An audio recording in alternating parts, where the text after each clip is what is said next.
keselamatan di pintu masuk Malaysia diperketat kekang penularan COVID-19.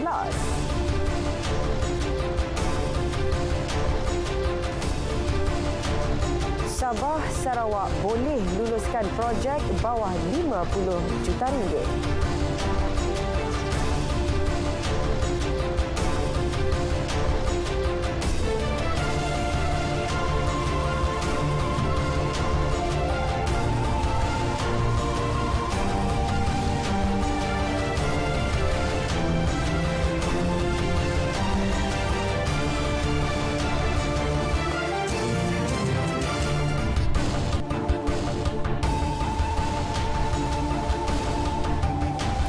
Assalamualaikum dan salam perpaduan berita wilayah edisi Rabu 4 Januari 2023 membawakan laporan terkini seluruh negara. Saya Nurul Hidayah Nawang dan lintas langsung dari Sabah, Sarawak dan Terengganu mengisi paparan pada petang ini. Terus setia 1 jam dalam berita wilayah.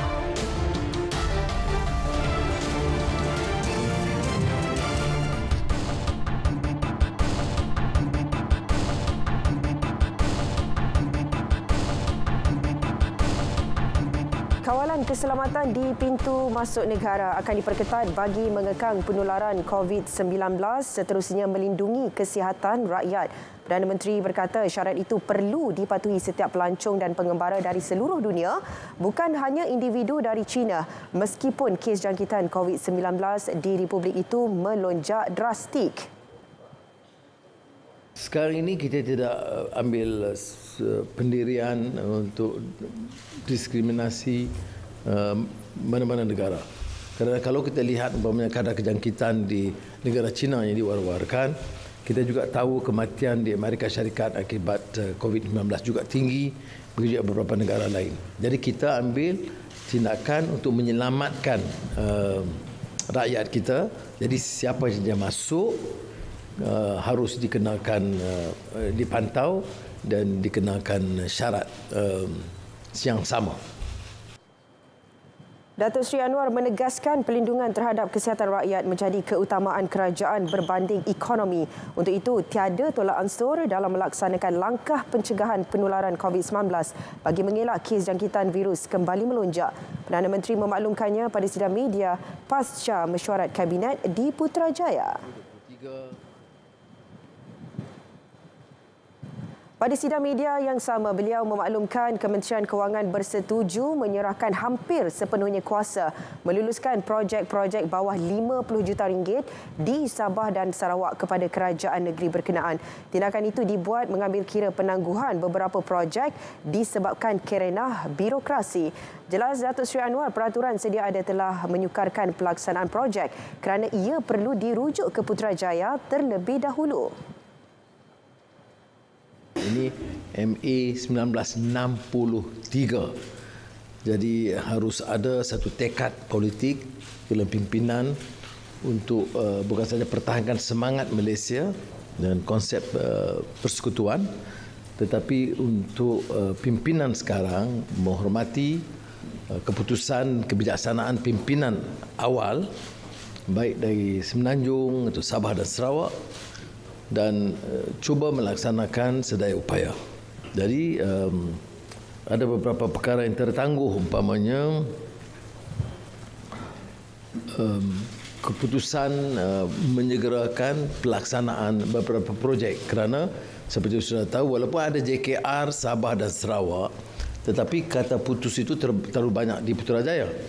Jadi walaupun peruntukan besar diberikan, tetapi peruntukan itu pun tak dapat dipenuhi kerana kerenah pentadbiran mengikut peraturan biasa yang terpaksa merujuk ke persekutuan.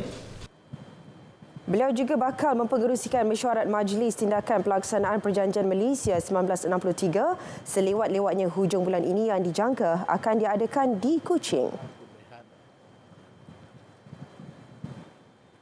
Dalam pada itu, jumlah peruntukan bagi pemberian geran khas kepada Sabah dan Sarawak mengikut perkara 112D Perlembagaan Persekutuan harus dikaji setiap 5 tahun agar jumlahnya meningkat pada kadar yang munasabah. Pemberian geran khas tahunan kepada kedua-dua negeri itu belum pernah disemak sejak 1969.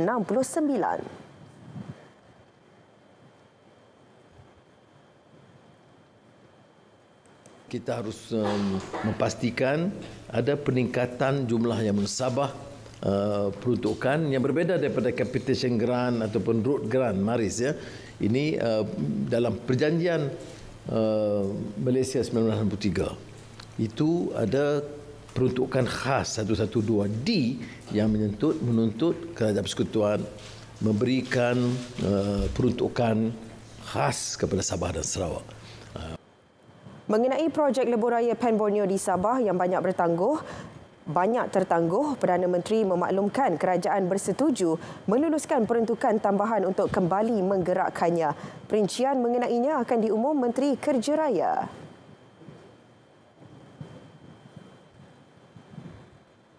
Mengenai pemindahan kuasa kawal selia bekalan gas kepada Kerajaan Negeri Sabah pula, Perdana Menteri berkata Yang di-Pertuan Agong sudah memperkenan pemindahan kuasa itu. Tarikh pelaksanaannya akan dimuktamadkan DUN Sabah awal bulan depan. Di Sarawak sudah diputuskan dan di Sabah telah pun diluluskan dalam pengumuman saya lebih awal dan awal bulan depan Dewan Undangan Negeri Sabah akan memuktamadkan setelah diperkenan oleh Duli Maha Mulia Yang di-Pertuan Agong baru-baru ini. Menteri Komunikasi dan Digital Fahmi Fadzil mempersoal kenyataan digital nasional berhad DNB bahawa liputan 5G di Malaysia sudah hampir mencecah 50% setakat bulan lalu. Fahmi memaklumkan Suruhanjaya Komunikasi dan Multimedia Malaysia MCMC belum mengesahkan maklumat berkenaan. Justru beliau mahu DNB segera membuat penjelasan mengenainya. Fahmi turut berpendapat DNB seharusnya terlebih dahulu mendapatkan pengesahan maklumat berkenaan sebelum menyiarkannya kepada orang awam. Beliau memaklumkan perkara itu menerusi ciapan di Twitternya. Ia sebagai maklum balas terhadap ciapan pengguna iaitu James Chin yang mempersoal mengenai kadar liputan 5G dalam negara.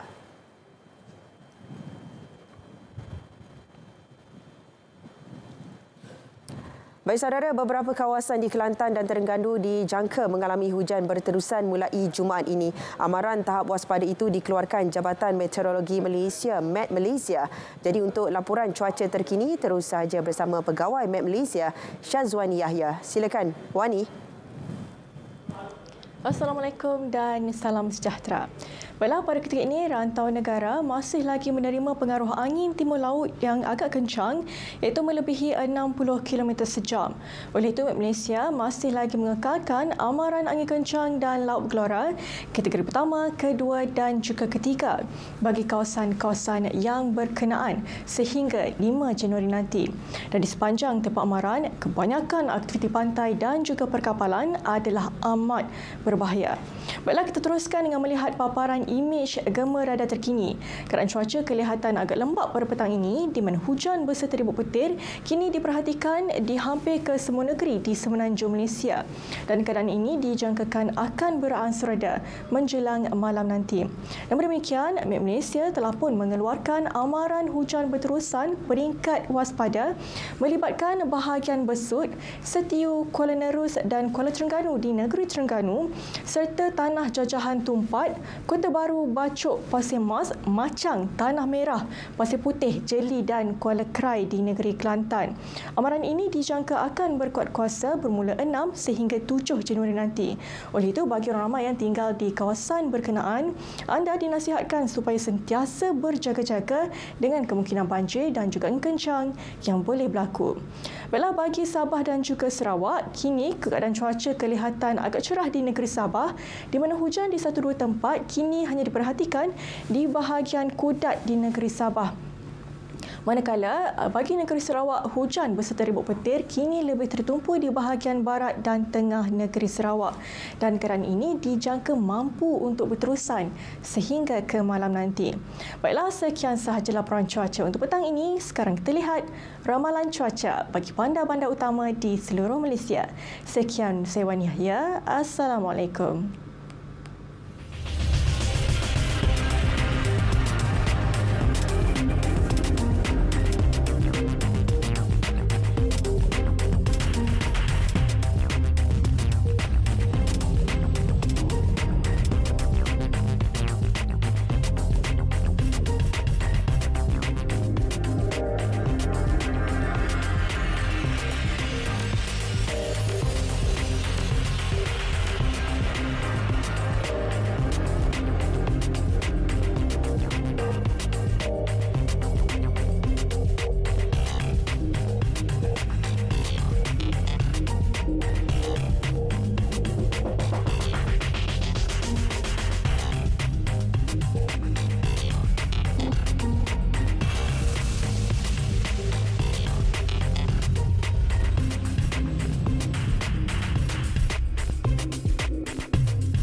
Keseluruhan kos itu diturunkan sebanyak 11.01 bilion ringgit.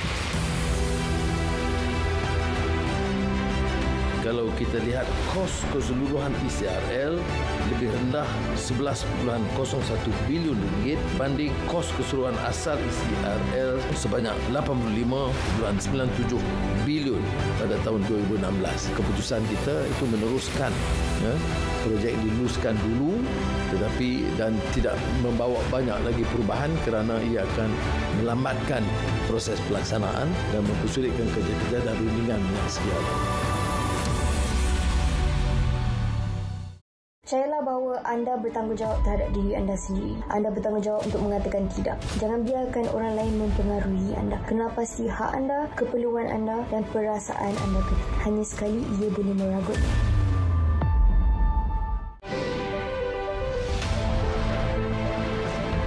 Himpunan peristiwa, kisah suka duka, konflik antarabangsa.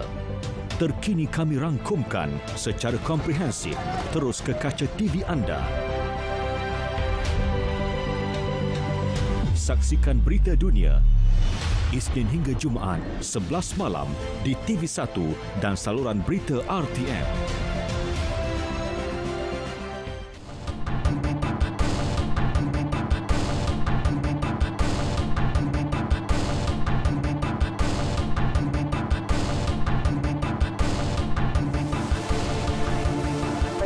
Kembali dalam berita wilayah perkembangan seterusnya, Kerajaan Negeri Sabah komited bantu jayakan agenda pembangunan orang kurang upaya OKU. Perincian lanjut bersama rakan penyampai Muhammad Syarizam Awang di Kota Kinabalu. Silakan Syah.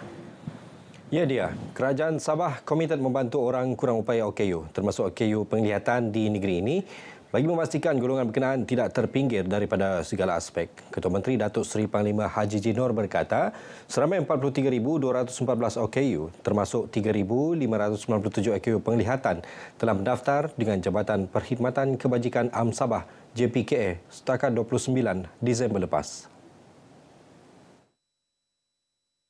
Untuk itu, Datuk Haji Ji meminta ibu bapa dan keluarga supaya mendaftarkan ahli keluarga OKU ke JPKA Sabah bagi membolehkan mereka dibantu.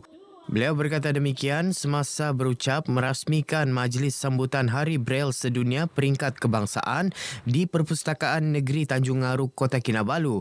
Teks ucapan beliau dibacakan pembantu menteri kepada Ketua Menteri Datuk Abidin Madingkir. Dalam pada itu, Datuk Haji Ji berkata, Hari Braille Sedunia disambut untuk memberi kesedaran dan pendedahan kepada masyarakat betapa pentingnya kewujudan Braille sebagai medium komunikasi dalam pengiktirafan hak asasi manusia kepada OKU penglihatan. Jelasnya penggunaan Braille berjaya membantu golongan OKU penglihatan keluar daripada kepompong tidak boleh membaca sekaligus menjadi elemen penting dalam meningkatkan kualiti hidup serta memperkasa kerjaya mereka. Jumlah kedatangan pelancong ke Sabah pada tahun 2022 berjaya melepasi sasaran 1.3 juta yang ditetapkan oleh Kementerian Pelancongan, Kebudayaan dan Alam Sekitar. Pembantu Menterinya Datuk Johnston Bangkuai berkata, tahun ini pihaknya menjangkakan kedatangan pelancong yang lebih ramai selain berharap industri pelancongan negeri dapat dipulihkan sepenuhnya. I think we have surpassed more than 1.3 million. Although we are still masih dalam fasa pemulihan, tetapi kita melihat bahawa itu satu kejayaan dan kita ucapkan terima kasih atas kerjasama semua pihak. Sudah tentulah tahun ini kita menjangkakan kedatangan pelancong yang lebih ramailah kerana ada penerbangan-penerbangan baru daripada negara-negara lain dan sudah tentulah ini satu petanda yang baik bahawa pelancongan kini akan kembali pulih. Beliau berkata demikian kepada media di Kota Kinabalu mengulas mengenai kemasukan pelancong dari negara China. Datuk Johnston yakin kerajaan negeri akan memuktamadkan prosedur operasi standard yang bersesuaian. Bagaimanapun jelasnya, pertimbangan mengenai keperluan pembangunan pelancongan dan pemain industri perlu dilihat dan pada masa sama memastikan keselamatan rakyat tidak diabaikan. Setiap institusi sama ada awam maupun swasta perlu mengadaptasi elemen kesejahteraan sama ada petugas maupun pelanggan menerusi konsep masyarakat majmuk. Di Sabah, meskipun amalan tersebut telah sebati dalam kalangan masyarakat, namun perlu terus dipupuk dan dijaga melalui kaedah persefahaman. Wartawan Abdul Kahar Haji Omar ada perinciannya.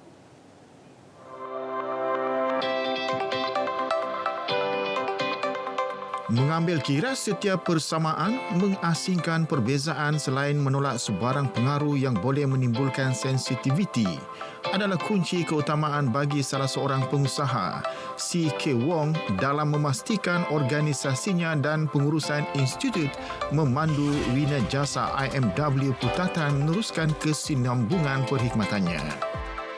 Menggunapakai petua tersebut sebagai amalan murni telah diterapkan sejak beliau mewujudkan institut tersebut sejak tahun 2009 dan masih bertahan sehingga ke hari ini. Namun cabaran besar beliau apabila negara dilanda pandemik COVID-19 sejak 3 tahun lepas. Saya punya IM sini, every year, Chinese New Year, Hari Raya, Christmas, semua ada celebration sini. Every time we invite all this area punya orang datang sini, orang ketua kampung, ke mana pun celebration sini sama-sama kampung. Konsep dan pembawaan perpaduan dalam komuniti kecil beliau membolehkan lebih 250 petugas dan kaki tangan beliau yakin dan terus menjadikan organisasi yang dijudkan sebagai punca pendapatan sepenuh masa bagi menyara hidup keluarga. Perkongsian pengalaman bertugas di pusat memandu berkenaan yang terdiri daripada berbilang bangsa dan berbeza anutan agama bukan penghalang dalam mewujudkan suasana kerja harmoni di bawah satu bumbung. Setakat ni memang okey, tidak apa-apa masalah dan memang senanglah mau komunikasi sama bos sendiri. Dengan staf, dengan orang-orang yang berpangkat tinggi memang best lah bekerjasama dengan dorang. Kami di sini kami tidak kisah sama ada apa bangsa, apa kaum kami kerja, yang penting semua sepakat. Bos okey. Bos pun selalu belanja makan macam tu, belanja pergi melancong. Kita kena lebih open minded lah. Kita kena lebih open minded, lepas tu kita kena, kalau saya sebagai Islam kan, dia terapkan sifat bertolak ansur. Tak boleh semua macam ni macam tu. So open minded sikit lah. Justru mengekalkan keharmonian yang dikecapi pada masa kini adalah usaha berterusan yang perlu diamalkan setiap pihak tanpa mengira peringkat. Umpama yang bulat tidak datang bergolek, yang pipi tidak datang melayang. Kita sendiri perlu berperanan menjaga keharmonian tersebut melalui asas perpaduan. Abdul Kahar Haji Omar, RTM. Susulan jambatan runtuh di Kampung Mohim Boyon, Ranau pada Isnin lepas, Bomba Ranau menasihatkan penduduk kampung berhampiran tidak menggunakan jambatan tersebut sehingga diarahkan atas dasar keselamatan dan risiko kemalangan yang boleh berlaku. Hampir 400 penduduk daripada 2 buah kampung terjejas selepas jambatan yang menjadi laluan utama runtuh akibat air sungai deras berhampiran sekolah rendah Mohim Boyon. Kita telah menjalankan pemantauan berterusan. Kawasan ini sebenarnya memang dia di bawah cerun bukit dan mempunyai risiko runtuhan tanah lah. Kita telah meneruskan pemantauan bersama agensi-agensi keselamatan dan PKOB untuk memberi nasihat kepada orang awam dan seterusnya pihak PKOB akan menilai apa yang boleh dibantu. Ketua Bomba Ranau Ridwan Muhammad Taib ditemui RTM selepas melakukan pemantauan di kawasan tersebut. Jelasnya pemantauan berterusan akan dilakukan khususnya di kawasan berisiko tanah runtuh lebih-lebih lagi musim monsun timur laut yang dijangka berlaku sehingga Mac depan. Sedikit perkembangan sukan, Sabah FC akan terus memperkasa strategi perlawanan bagi menambah baik aksi dalam saingan Liga Super 2023. Ketua Jurulatih Sabah FC, Datuk Ong Kim Swee berkata, persiapan pasukan Sang Badak kini berjalan lancar namun masih dalam proses untuk memperbaiki beberapa kelemahan.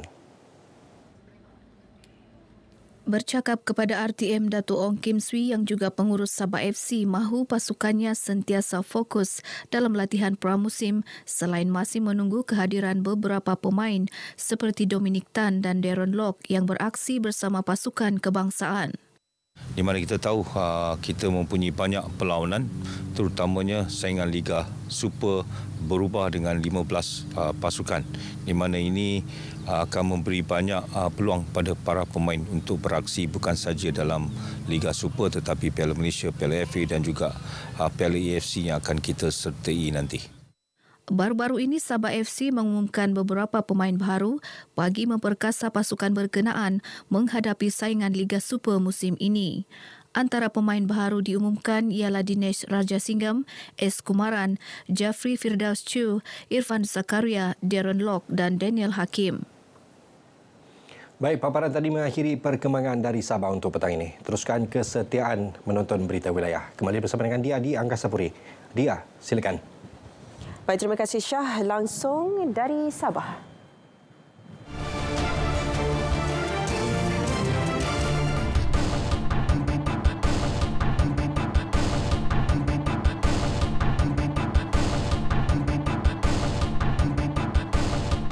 Peranan Taska di tempat kerja bagi pembangunan awal kanak-kanak antara fokus lintas langsung dari Bumi Kenyalang. Perincian lanjut bersama rakan penyampai, Bu Mawin. Silakan Bu Ma.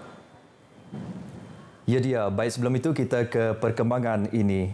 Kementerian Kesihatan Malaysia KKM bersiap sedia menerima kemasukan warga asing ke negara ini bermula 8 Januari 2023. Timbalan Menteri Kesihatan Malaysia Lukan Isman Awang Sauni berkata, ini berikutan dilaporkan terdapat varian baharu telah dikesan di Malaysia baru-baru ini dan langkah-langkah berjaga-jaga telah dilakukan.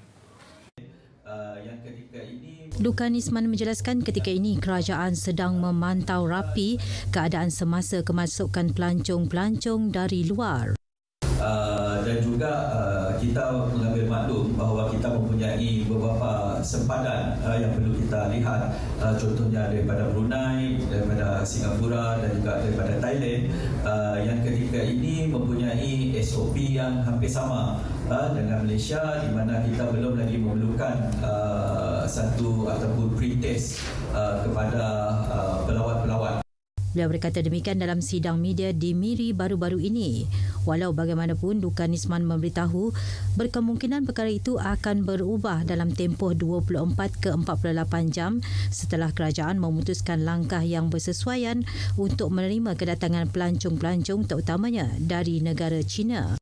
Kita tidak dapat menganggap hanya satu negara sahaja perlu dijadikan sebagai target group, memandangkan keadaan COVID di seluruh dunia sangat-sangat membimbangkan, terutama sekali negara seperti di US, di Jepun dan juga di China mempunyai peningkatan kes. Tamanya perkara tersebut akan diusulkan dalam mesyuarat kabinet berkenaan kemasukan warga Cina ke negara ini. Manakala di Sarawak pula mempunyai jawatan kuasa pengurusan bencana negeri sendiri untuk menguruskan perkara berkaitan serta dapat menetapkan SOP, tetapi ianya selaras dengan apa yang diputuskan oleh Kerajaan Persekutuan. Apa yang penting ketika ini adalah masyarakat perlu kekal berhati-hati, terutama sekali penggunaan pelitup muka dan juga kawasan yang memerlukan pengudaraan perlu diberi keutamaan. Kewujudan Taman Asuhan Kanak-Kanak atau TASKA di tempat kerja membolehkan sistem pemantauan dijalankan dengan baik selain mengurangkan risiko keselamatan kanak-kanak yang ditinggalkan kepada pengasuh sepanjang ibu bapa keluar bekerja. Menteri Pembangunan Wanita, Kanak-Kanak dan Kesejahteraan Komuniti Datuk Seri Fatimah Abdullah berkata, ini juga membolehkan ibu bapa mempunyai masa yang berkualiti untuk anak dan pada masa yang sama mereka akan lebih fokus pada kerja. Datuk Seri Fatimah memberitahu penubuhan TASKA di tempat kerja juga membantu meningkatkan produktiviti dan mutu penyampaian perkhidmatan ibu bapa yang bekerja kerana mampu menyediakan asuhan dan penjagaan kepada kanak-kanak dengan selamat dan berkualiti. Beliau menambah TASKA merupakan sebuah institusi menyediakan asuhan bagi pembangunan kanak-kanak pada peringkat umur seawal 3 bulan. Secara umumnya, katanya, TASKA diwujudkan bagi memudahkan ibu bapa yang bekerja untuk menghantar anak mereka di bawah jagaan TASKA yang berdaftar. Selain daripada itu, setiap program juga dirancang dengan teratur agar dapat membantu menggalakkan perkembangan kanak-kanak secara holistik. Datuk Seri Fatimah berkata demikian ketika lawatan ke TASKA Sedidik UNIMAS di Kota Semerahan. Beliau turut memaklumkan kementerian telah melaksanakan anugerah institusi pendidikan awal kanak-kanak IPA-KK berkualiti pada tahun lepas. TASKA di tempat kerja Sedidik UNIMAS telah dianugerahkan anugerah TASKA berkualiti 2022. Setakat 30 Disember lalu terdapat 3,062 buah institusi pendidikan awal kanak-kanak IPA-KK yang berdaftar di seluruh Sarawak. 228 buah daripadanya adalah TASKA yang berdaftar di bawah Jabatan Kebajikan Masyarakat Sarawak JKMS. 16 buah TASKA di tempat kerja yang berdaftar di seluruh Sarawak dan 9 daripadanya adalah di bawah Sedidik Sdn Berhad dengan sejumlah 347 orang kanak-kanak. Pekerja-pekerja sektor perbankan di Sarawak terima durian runtuh dalam kandungan perjanjian kolektif ke-16 antara Sarawak Commercial Banks Association SCBA dan Sarawak Bank Employees Union SBEU. Mengumumkan perkara tersebut, Ketua Pegawai Eksekutif CEO SBEU Andrew Low berkata ia merupakan rundingan 8 perkara selama 2 tahun sejak Januari 2021 dan ia akan berkuat kuasa 21 Januari ini. Andrew Low berkata persetujuan itu akan memberi manfaat kepada lebih kurang 2,000 pekerja dalam sektor perbankan di Sarawak yang turut menerima tunggakan gaji berjumlah 10 hingga RM36,000. Jelasnya ini termasuk persetujuan untuk pemberian allowance digital berjumlah RM100 sebulan selari dengan arus takbir perbankan yang lebih kepada perkhidmatan digital. Antara perkara lain yang dipersetujui ialah peningkatan gaji antara 8 hingga 15%, pemansuhan had tuntutan kerja lebih masa, peningkatan allowance lain antara 10 hingga 18%, termasuk allowance perumahan iaitu sehingga RM575 sebulan untuk yang berkeluarga. Katanya dengan persetujuan terbaru tersebut juga menetapkan tanggal gaji minimum baru dari RM1,945 sebulan selain peningkatan gaji sedia ada dari RM406 hingga RM1,026 sebulan. Beliau berkata demikian di majlis menandatangani perjanjian kolektif ke-16 antara SBEA dan SBEU di sebuah hotel terkemuka di Kuching. Sementara itu, menurut Presiden Malayam Commercial Bank Association, Datuk Nora Abdul Manaf, ekonomi global dijangka mengalami pengecupan dan berdepan kadar inflasi yang meningkat dan Malaysia tidak terkecuali. Jelasnya situasi ini akan menyumbang kepada peningkatan jumlah pinjaman dan beberapa kadar faedah lain dalam mengalami recession atau kemelesetan ekonomi dijangka berlaku bermula tahun ini. Beliau berharap dengan pencapaian terbaru menerusi perjanjian ini akan membantu pekerja-pekerja dalam sektor perbankan untuk berdepan tempoh ekonomi yang lebih mencabar. Hadir sama ialah Presiden SCBA Maureen Perel dan lebih kurang 200 ahli-ahli persatuan perbankan dari seluruh Malaysia. Seorang penjawat awam mengalami kerugian berjumlah RM179,400 selepas ditipu sindiket Macau Scam yang menyamar sebagai pegawai Telekom Malaysia dan anggota polis. Ketua Polis Daerah Pedawan Superintenden Abang Zainal Abidin Abang Ahmad dalam satu kenyataan memberitahu, mangsa seorang lelaki berusia 40-an membuat laporan pada Isnin lalu selepas menyedari dirinya ditipu sindiket tersebut. Superintenden Abang Zainal Abidin menjelaskan mangsa menerima panggilan daripada seorang lelaki memperkenalkan diri sebagai pegawai TM dari Menara Telekom Kuala Lumpur pada 13 Oktober tahun lepas yang memaklumkan mangsa telah mendaftar talian Unify di Kota Baru Kelantan dan mempunyai tunggakan bayaran selama 3 bulan. Tambahnya, panggilan tersebut kononnya disambungkan kepada Pegawai Polis Diraja Malaysia PDRM dari Ibu Pejabat Polis Kontingen Kelantan yang mengatakan mangsa terlibat dengan kes pengubahan wang haram. Mangsa kemudiannya diarah untuk membuat bayaran ke beberapa akaun bank bagi tujuan bayaran wang jaminan. Mangsa katanya telah melakukan 14 transaksi pemindahan wang ke 4 akaun bank atas nama individu berlainan di antara 13 Oktober sehingga 19 Disember 2022. Superintenden Abang Zainal berkata mangsa hanya menyedari ditipu setelah gagal menghubungi pegawai polis dan nombor telefon mangsa telah disekat. Beliau dalam pada itu menasihati orang ramai agar tidak mudah panik atau merasa cemas sekiranya menerima panggilan telefon daripada individu yang tidak dikenali yang mendakwa mereka dari mana-mana jabatan kerajaan, institusi kewangan, syarikat insurans atau syarikat penghantaran dan sebagainya. Buat semakan dengan pihak berwajib dan jangan sesekali menghubungi nombor-nombor yang diberikan oleh suspek selain tidak memberi maklumat perbankan kepada mana-mana individu yang tidak dikenali. Orang ramai boleh membuat semakan nombor telefon atau akaun bank suspek melalui cek Scammers CCID atau melalui laman web semakmule.rmp.gov.my sebelum membuat sebarang transaksi kewangan. Ketua Masyarakat dan Ketua Kaum KMKK mempunyai peranan penting menjadi perantara antara pihak kerajaan dengan masyarakat setempat. Datuk Bandar Bandaraya Miri merangkap Ahli Dewan Undangan Negeri Adun Pujut, Adam Yi Siusang berkata KMKK bertanggungjawab menyampaikan isu dan pesanan di peringkat akar umbi kepada pihak berkuasa. Adam Yi menjelaskan KMKK juga berperanan dalam menyampaikan perkara-perkara berkaitan permasalahan di lapangan kepada pihak berkuasa yang berkaitan di samping membantu masyarakat tempatan menerusi pelbagai kaedah lain. Beliau berkata demikian ketika menyempurnakan majlis penyampaian sijil lantikan KMKK daerah Miri bagi kawasan Pujut di Miri. Tempoh lantikan itu adalah selama 4 tahun iaitu berkod kuasa 1 Januari 2023 sehingga 31 Disember 2026. Hadir sama ialah Residen Bahagian Miri Abdul Aziz Muhammad Yusof serta Pegawai Daerah Miri Siti Rohani Yusof. Pengguna lebuh raya Kuching Samarahan diminta untuk terus bersabar sementara Jabatan Kerja Raya JKR sedang melaksanakan projek pembinaan lampu isyarat. Pengerusi Majlis Perbandaran Kota Samarahan MPKS Datuk Peter Minos berkata, JKR dan kontraktor penyelamat baharu sedang melakukan yang terbaik dalam projek ini dan dijangka akan disiapkan pada November tahun ini. Dato' Peter Minos menjelaskan MPKS berpuas hati dengan usaha JKR tetapi dalam usaha menyelesaikan masalah kesesakan, terdapat masalah baru yang tidak dapat dielakkan termasuk kesesakan dan ia mendatang kesulitan kepada orang ramai. Dato' Peter dalam satu kenyataan memberi jaminan bahawa JKR dan kontraktornya melakukan segala-galanya untuk mengurangkan masalah kesesakan bersama polis trafik pada masa yang diperlukan seperti ketika melakukan kerja pada waktu malam apabila jalan raya kurang digunakan. MPKS katanya berharap orang ramai yang terjejas memahami dan terus bersabar kerana kerja akan disiapkan selewat-lewatnya pada November tahun ini. Baik saudara, sekian berita dari Sarawak. Salam perpaduan. Kita kembali bersama Dia di Angkasa Puri. Dia, silakan. Baik, terima kasih Buma. Langsung dari Sarawak.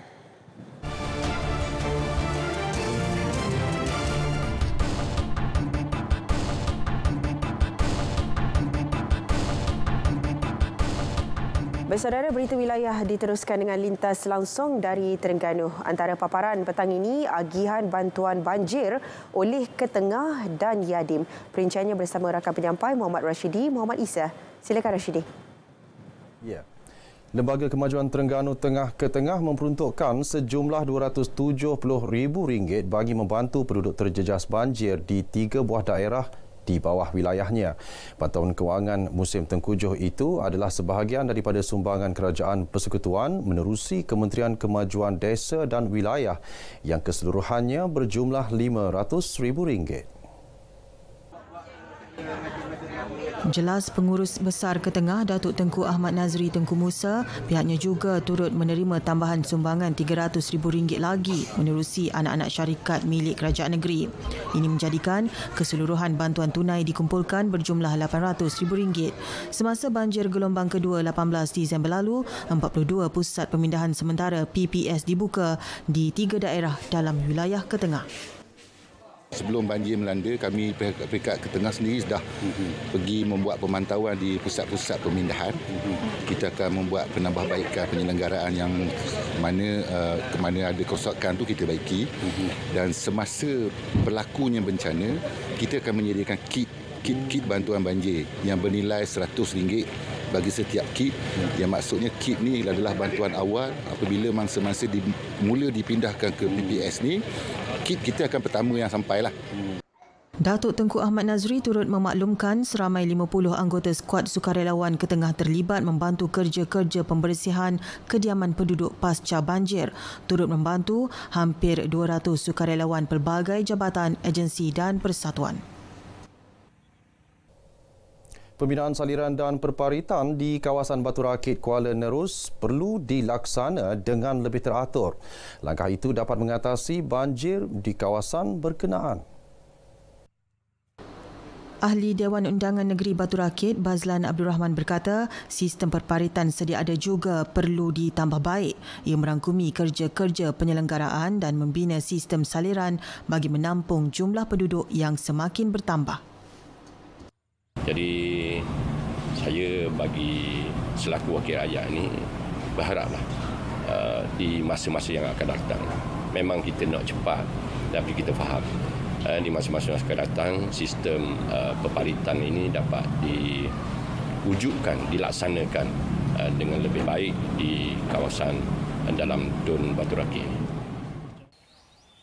Mengulas lanjut, beliau berkata dianggarkan lebih RM20 juta diperlukan untuk membina sistem saliran melibatkan 44 buah kampung. Sebelum ini, kerja-kerja melebar parit yang dijalankan 6 tahun lalu mampu menyelesaikan masalah banjir di 10 buah kampung. RM50,000 dibelanja bagi menjayakan misi kemasyarakatan banjir di Terengganu pada gelombang pertama dan kedua banjir. Jumlah itu sedia ditambah mengikut keperluan semasa di negeri ini. Pengarah Yayasan Dakwah Islamiah Yadim Terengganu, Nasrul Hadi Saidin berkata, ia merangkumi agihan kit makanan, ibadat, keperluan peribadi dan gotong royong memasak kepada penduduk terjejas di pusat pemindahan sementara. Program yang disertai 150 sukarelawan Yadim itu bertujuan membantu meringankan beban dan berkongsi keperitan yang dialami penduduk terjejas banjir. Aktiviti menyantuni penduduk terjejas itu meliputi semua daerah terjejas. Dari segi bantuan, bermula dengan kita menyediakan masakan di PPS, masakan kepada orang kampung sudah direct ke rumah oleh sukarelawan kita, sehinggalah bantuan barang-barang kit di PPS dan juga makanan kepada frontliner seperti APM dan juga termasuk juga barang-barang harian, sumbangan harian. Terdahulu, beliau menyantuni penduduk terjejas banjir menerusi program Yadim Peduli Musaadah Banjir di Kuala Nerus. Sekian laporan kami di RTN Terengganu. Dengan itu, Assalamualaikum dan salam perpaduan. Kembali ke Angkasa Puri. Baik, terima kasih Rashidi langsung dari Terengganu. Baik, saudara, kita ke perkembangan seterusnya. Seorang pembantu penguat kuasa veterina mengaku tidak bersalah atas pertuduhan meminta dan menerima rasuah. Pengakuan dibuat tertuduh Abul As Muhammad Jamil, 43 tahun, selepas pertuduhan dibacakan di hadapan Hakim Mahkamah Session Kuala Terengganu, Dazuki Ali. Mengikut pertuduhan pertama, dia didakwa meminta suapan sebanyak RM35,000 daripada seorang lelaki. Ia sebagai dorongan menurunkan seksyen pertuduhan kepada hukuman lebih ringan bagi satu kes yang dituduh di Mahkamah Session Kuala Terengganu. Bagi pertuduhan kedua, tertuduh didakwa menerima rasuah RM35,000 juga daripada individu yang sama. Tertuduh yang bertugas di Jabatan Perkhidmatan Veterina Negeri Terengganu didakwa melakukan kesalahan pada 27 Julai dan 3 Ogos 2022 di Jalan Fikri, Kampung Seberang Takir, Kuala Nerus. Kesalahan mengikut Seksyen 16(a)(b) Akta Suruhanjaya Pencegahan Rasuah Malaysia 2009. Banjir di Kelantan 18 Disember lalu menyebabkan petani Mukim Merkang dan Nara Pasir Putih mengalami kerugian lebih RM1 juta. Seramai 140 petani yang mengusahakan tanaman padi seluas hampir 280 hektar terkesan apabila tanaman musnah akibat bencana. Wakil Petani Zulkifli Muhammad Nur berkata, tanaman padi yang diusahakan sepatutnya dituai hujung Disember lalu. Dia kerugian lebih RM3,000 kerana tanaman padinya tidak dapat diselamatkan.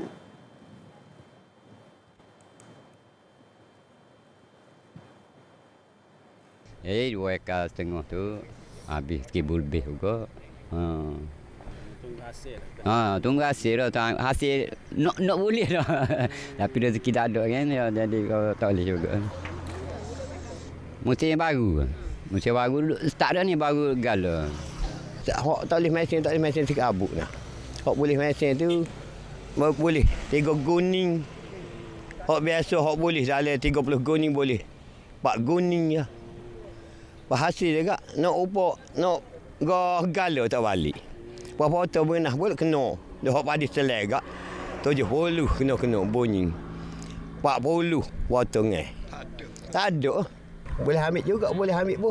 Dalam sehektar tu 3 piku. 2 piku. Jadi nyanyo boleh ambil banyak tu tak mesin sial juga. Bolehlah 2 piku. Kadang-kadang hak tak boleh ambil. Dan apa ada padi tu ke hak boleh ambil tu ambillah sikit-sikit, boleh 2 piku, 3 piku. Pengerusi Pertubuhan Peladang Kawasan PPK Cerang Rotan, A. Rahim Yunus berkata petani menanggung kerugian besar akibat kejadian itu.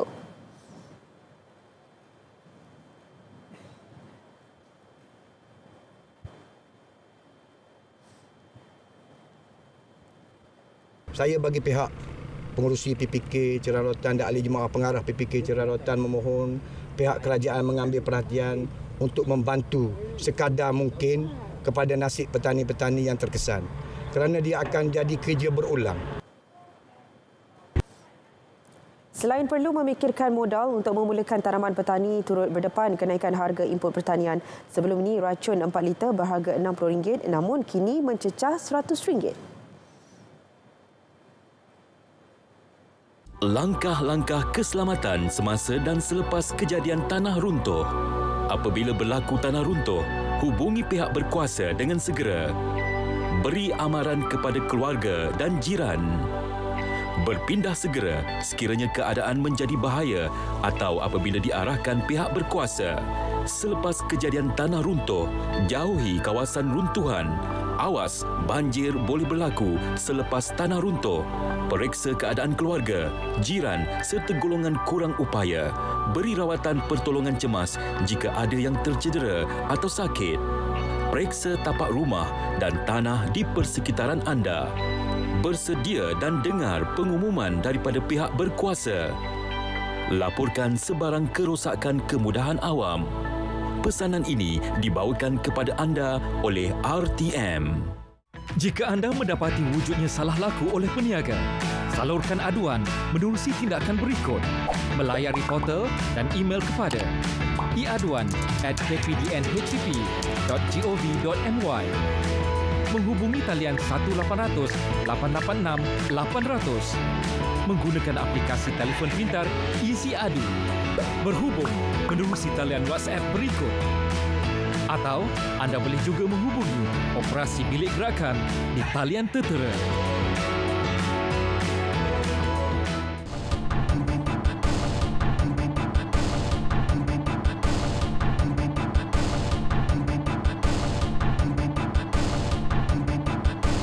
Saudara masih bersama Berita Wilayah. Sebanyak 347 kes gangguan seksual melibatkan kanak-kanak dilaporkan di Perak sepanjang tahun 2021. Esko Pembangunan Wanita, Keluarga, Kebajikan Masyarakat dan Pembangunan Usahawan Negeri, Salbia Muhammad berkata, pihaknya memandang serius isu berkenaan dan pelbagai langkah intervensi telah dilakukan. Antaranya program kolaborasi bersama Polis Diraja Malaysia PDRM untuk memberi kesedaran kepada ibu bapa dan kanak-kanak.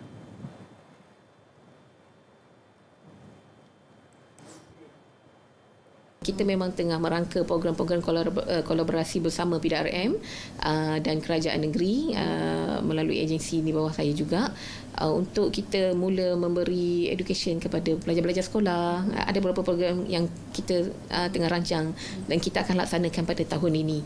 Sebab kita nak bagi kesedaran bukan sahaja kepada kanak-kanak tapi kepada ibu bapa juga.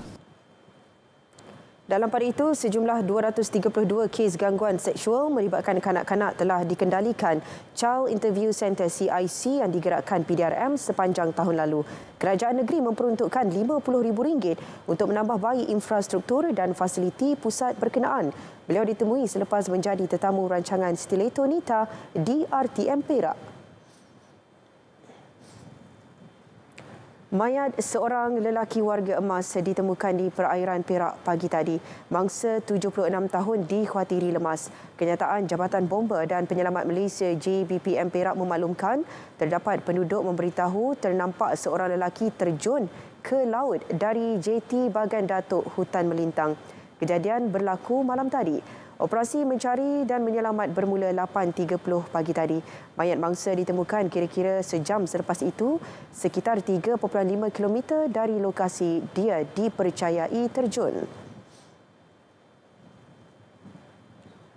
Taktik 8 buah lori beroperasi pada waktu malam dan awal pagi bagi mengelak dikesan pihak berkuasa gagal apabila aktiviti tersebut berjaya dikesan. Semuanya dikenakan saman pada Ops Khas Kenderaan Barangan KPB yang dilaksanakan bahagian penguatkuasa Jabatan Pengangkutan Jalan JPJ Kedah kerana membawa lebih muatan dan memandu secara berbahaya.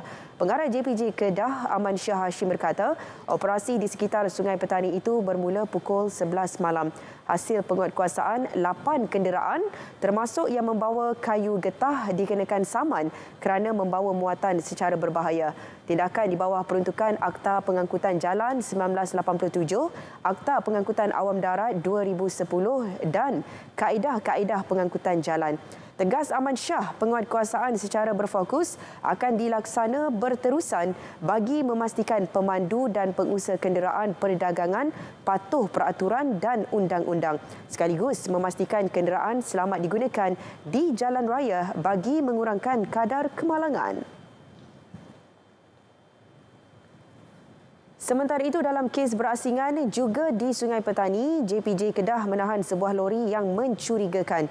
Pemeriksaan awal mendapati tangki minyak lori berkenaan telah diubah suai untuk mengisi minyak diesel dalam kuantiti yang banyak. Pemandu lori juga didapati tidak mempunyai lesen memandu, lesen vokasional, lesen kenderaan motor LKM tamat tempoh dan tidak mempamerkan dis pemeriksaan berkala Puspakom. Tindakan diambil di bawah Akta Pengangkutan Jalan 1987 dan Kaedah-Kaedah Pengangkutan Jalan. Lori beserta muatan minyak berkenaan kemudiannya diserahkan kepada Kementerian Perdagangan Dalam Negeri dan Kos Sara Hidup untuk tindakan lanjut. Baik saudara, sempena Hari Braille Sedunia yang disambut hari ini, buku Kobrit Pengembaraan Cak dan Cik Siri 1, Mari Mengenal Huruf dilancarkan. Matlamat utama inisiatif dilaksanakan Perbadanan Perpustakaan Awam Pulau Pinang PPAPP itu ialah untuk memperkasa kemudahan dan sistem sokongan pendidikan secara berterusan kepada golongan OKU terutama orang buta. Niat kita sebenarnya kita nak supaya satu keluarga boleh membaca bersama-sama. So kalau kata macam kita katalah parent dia tak nampak kan, tapi anak dia nampak. So anak pun boleh baca dengan parent. Itulah sebenarnya yang kita cuba buatlah. So kita sambutlah sekali dengan sambutan Hari Braille Sedunia. Sehingga kini, PPAPP telah menerbitkan 3,460 buku dalam tulisan Braille selain 50 buku corporate.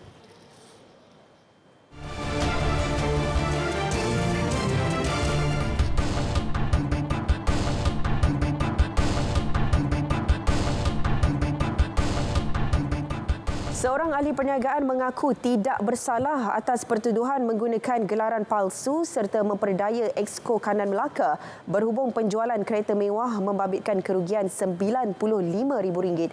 Dia didakwa melakukan perbuatan itu 2 tahun lalu. Pengakuan dibuat Syamsu Bahrin Ismail di Mahkamah Session Air Keruh. Terdahulu, pendakwaan mencadangkan jaminan RM50,000 dengan seorang penjamin selain menyerahkan pasport kepada mahkamah dan melapor diri di Balai Polis berhampiran setiap bulan.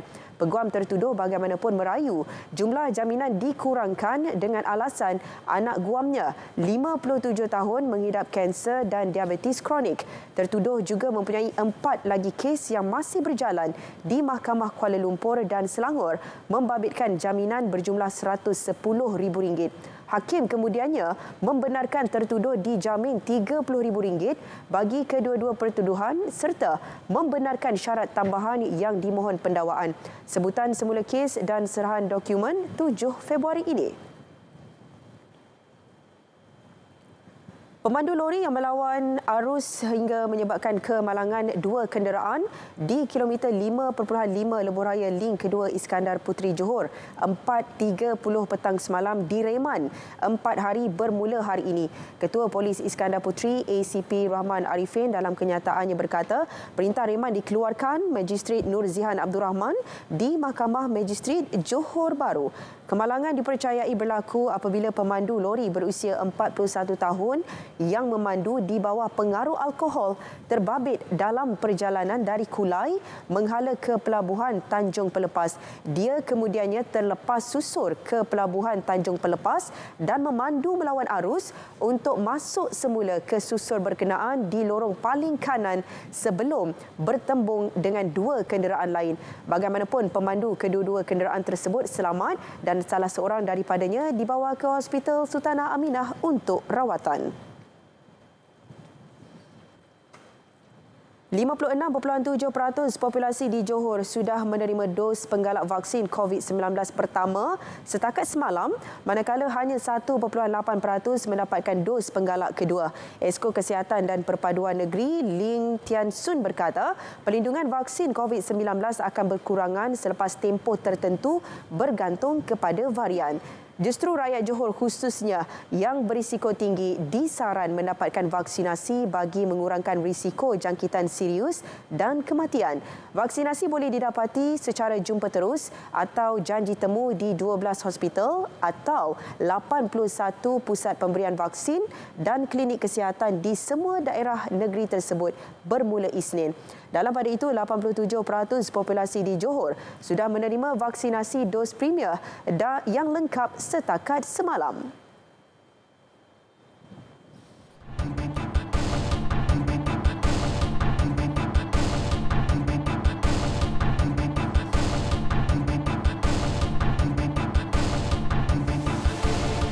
Baik saudara, sedikit perkembangan sukan. Hanya 59,000 tiket dijual bagi aksi separuh akhir pertama Piala AFF 2022 antara skuad Harimau Malaya dengan Thailand di Stadium Nasional Bukit Jalil Sabtu ini.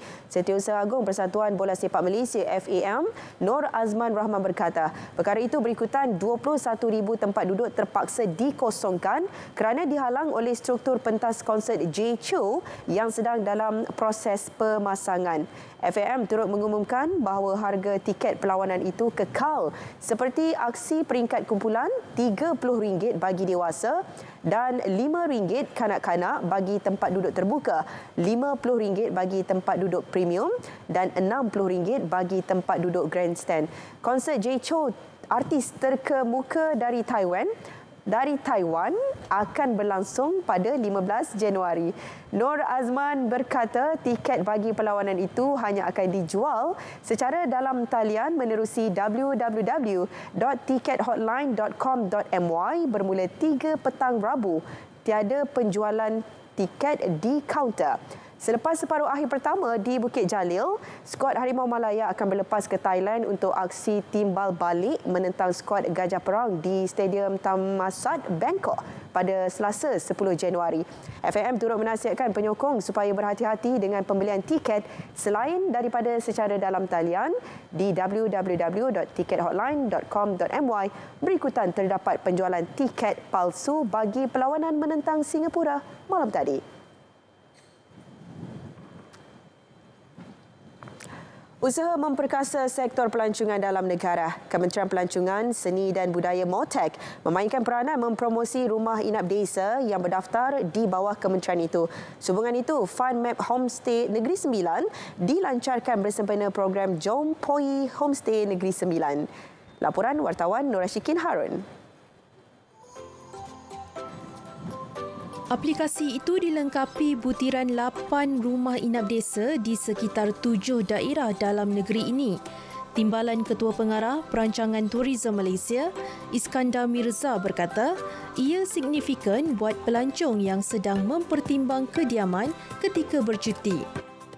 Jadi dengan adanya Fund Map ni kita berharaplah bakal pelancong lebih tahu ke mana tempat mereka nak pergi menerokai. Sebab Negeri Sembilan dia terkenal dengan budaya dia yang unik, adat pepatih, dan setiap kampung tu mempunyai keunikan mereka tersendiri. Jadi pengalaman kehidupan kampung ni lah yang dicari oleh tentu khasnya kita kat pelancongan domestik. Tourism Malaysia turut menganjurkan inisiatif yang antaranya memfokus kepada experiential tourism.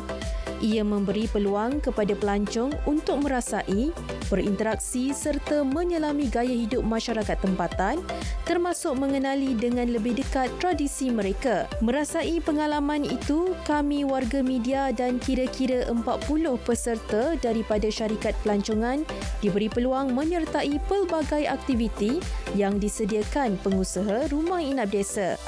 Antaranya tari upih, imbang bola dan ngocah ikan.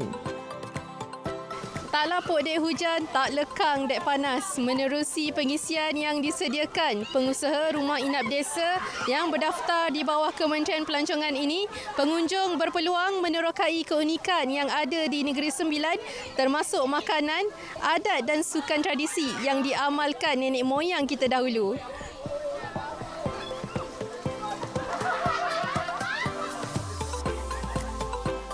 Daripada di kalangan pengusaha homestay ni memang kita memang sokong penuh pasal apa tourism Malaysia ni buat acara macam ni untuk mengelakkan dan meyakinkan kepada pengusaha homestay yang tourism Malaysia ni pun ada di belakang mereka, daripada pihak MOTEK, daripada pihak tourism Malaysia, sama-sama untuk menaikkan lagi kita punya ni industri pelancongan lebih-lebih lagi kepada homestay.